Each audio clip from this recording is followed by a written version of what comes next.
అసలు ప్రపంచవ్యాప్తంగా ఈ పసుపు సాగు ఏ విధంగా ఉంది, ఎలా ఉంది సార్ ఓవరాల్ గా వరల్డ్ వైడ్? చాలా మంచి ప్రశ్న చేశారండి. ఇప్పుడు మనకి ఏంటంటే మొత్తం ప్రపంచంలో చూసుకున్నట్టయితే ఈ పసుపు పంట లోపల మన భారతదేశం అగ్రస్థానంలో ఉందండి. ఈ భారతదేశంలో చూసుకున్నట్టయితే మన తెలుగు రాష్ట్రాలు అంటే పర్టికులర్గా తెలంగాణ అన్నిటికన్నా అంటే చాలా ఎక్కువ ఏరియాలో సాగు చేయడం జరుగుతుంది. దగ్గర మనకి చూసుకున్నట్టయితే 60,000 హెక్టార్లో సాగు చేస్తూ 3 లక్షల టన్నుల వరకు కూడా మనకి తెలంగాణ వివిధ జిల్లాల్లో సాగు చేయడం జరుగుతుంది.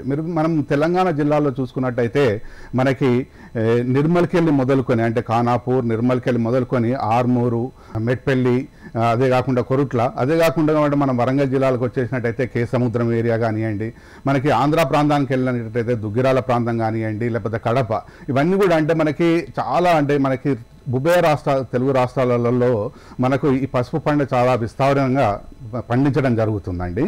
అయితే మనకి దీని యొక్క ప్రాముఖ్యత గిట్ట మీరు చూసుకున్నట్టయితే మనకి అంటే చిన్నప్పటి నుంచి కూడా మీకు ఇంట్లో గాయమైనా కానీ పసుపు పెట్టేవాళ్ళం. అంటే ఇప్పుడు మీకు ఇంట్లో గాయమైంది అనుకోండి, అంటే మనకు ప్రతి కూరలో కూడా మనం దీన్ని వాడతాము. అంటే దీనికి ఏంటంటే మనకి మంచి యాంటీబయాటిక్ ప్రాపర్టీ ఉంది. అంటే పసుపు అంటే చాలామంది అంటే మనకి ఏంటంటే ప్రతి ఇంట్లో వాడేది ఏంటంటే మనకి పసుపే.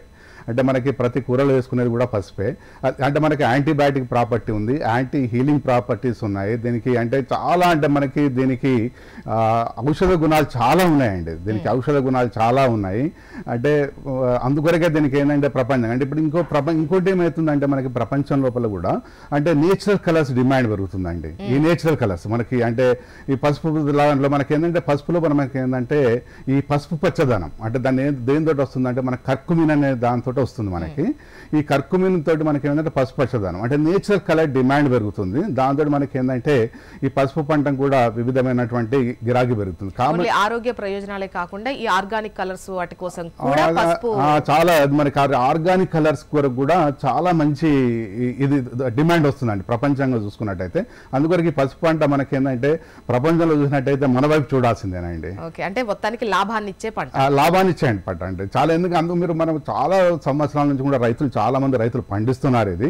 అయితే మనకి ఏంటంటే ప్రతి రైతు కూడా తప్పనిసరిగా ఈ పసుపు పంట వేసే రైతులకు ప్రతి రైతుకు తెలుసు అంటే 2 సంవత్సరాలకు 3 సంవత్సరాలకు మంచి రేట్ వస్తుంది అన్నది. అంటే దాన్ని బట్టి మనకి ఏంటంటే చాలా మంది రైతులు పసుపు పంట వేసేటువంటి రైతులు తప్పనిసరిగా పసుపు పంటని వేస్తూనే ఉంటారండి వాళ్ళు.